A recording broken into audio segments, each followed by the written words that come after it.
안녕하세요. 유튜브 첼로야의 첼리스트 이사야입니다. 이렇게 영상으로 인사드리게 되어서 매우 설레이는 마음입니다. 첼로야에서 특별한 영상을 준비하게 되어 소개하는 시간을 준비하게 되었습니다. 현재까지도 코로나 팬데믹 여파로 많은 분들이 힘든 시간을 보내고 있는데요. 기억하시나요? 제가 아마 초등학생 때였던 것 같은데요. 경제 위기로 많은 분들이 힘든 시절이 있었습니다. 1997년도에 IMF, 남을 돕기가 힘든 상황 속에서 천안을 따뜻하게 만드신 분을 저희가 만나보았습니다. 섬김이란 어떤 것인지 생각해 볼 수 있는 시간이 될 수 있을 것 같습니다.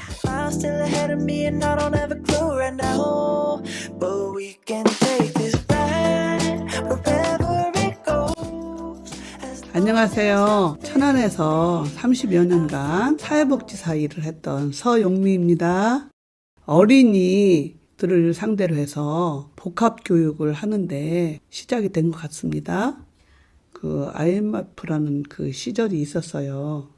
근데 그 아빠들이 회사에서 명퇴가 돼서 이제 수입이 없게 되니까 아이들을 유치원을 갈 수가 없어서 아이들이 가방만 메고 놀터에서 노는 것을 보게 됐던 거예요. 저희들한테 찾아와서 그 아이들을 교육시키면 안 될까? 그런 제안을 받으면서 저희들이 이제 고민을 하고 그렇게 생각하다가 결심을 하고서 무료 교육을 시작을 하게 됐죠.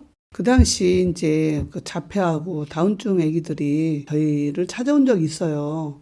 아이들이 정말 말도 못하고 그러는 아기가 또 터지고 그러더라고요. 근데 아이들이 장애의 모습이 있으니까 좀 엄마들이 별로 안 좋게 생각하는 엄마들이 있었어요. 거기에 대해서 이제 그런 얘기를 했죠. 바꿔놓고 한번 생각해 보면 안 될까요?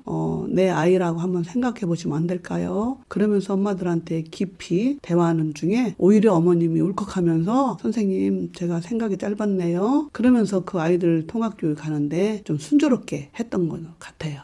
점심시간을 그 아이들은 조금 늦게 오는데 그 아이들이 오는 시간을 맞춰서 점심시간으로 만들었어요. 그러니까 아무개가 오면은 점심시간이다.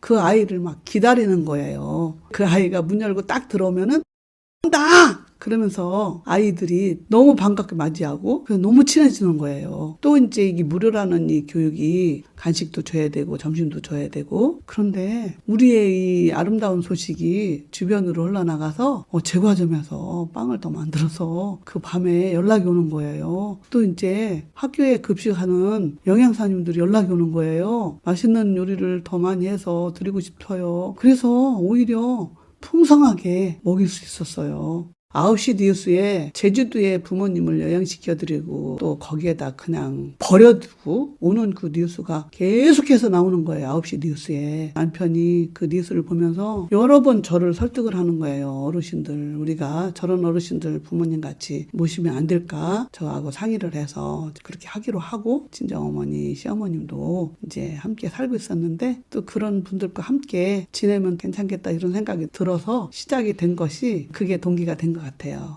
우리는 이제 그냥 평범한 가정집이었기 때문에 울타리도 없고 현관문 열면은 밖으로 가고 싶은데 가고 들랑달랑하게 만들어졌기 때문에 집을 잃고 그러면 경찰을 대동해서 그 어르신들을 또 찾아오고 그런 적이 여러 번 있었고 또 이제 알코올 중독으로 있던 분은 우리가 이렇게 들어오는데 어떤 사람을 막 야단치는 것 같은 소리가 들려서 가보니까 우리 집에 모시고 있는 어르신이 똥을 쌌다고 막 냄새난다고 하면서 막 야단을 만난 거예요. 그래서 우리 남편이 아니 우리 식구인데 누가 이렇게 하느냐고 어서 가세요 그러면서 업고서 이제 모셔온 적 있는데 그런 여러 가지 어려운 점이 사실은 있었지만은 그분들이 또 이렇게 잘 잡숫고 그런 것이 생각이 나요. 그때 당시 귀하고 보람된 그런 일을 우리가 내치지 않고 실천했다는 것이 저희들에게 복이었다. 너무 고마워. 그래. 잘했어. 감사해. 그런 얘기를 제가 스스로 할 때가 많아요. 지금까지 살아온 나를 돌아보면서 앞으로 얼만큼 내가 살진 몰라도 변하지 말고 그대로 살았으면 좋겠어요. 스마트 천안. 천안이 빠르게 발전할 수 있게 된 것은 따뜻한 선행의 손길이 모여져 이루어진 것이 아닐까 생각해 봅니다. 남을 위한 선행의 자리에 계신 모든 분들과 더 나아가 충절의 고장 천안의 모든 순국 열사들에게 감사의 마음을 담아 이 음악을 연주합니다.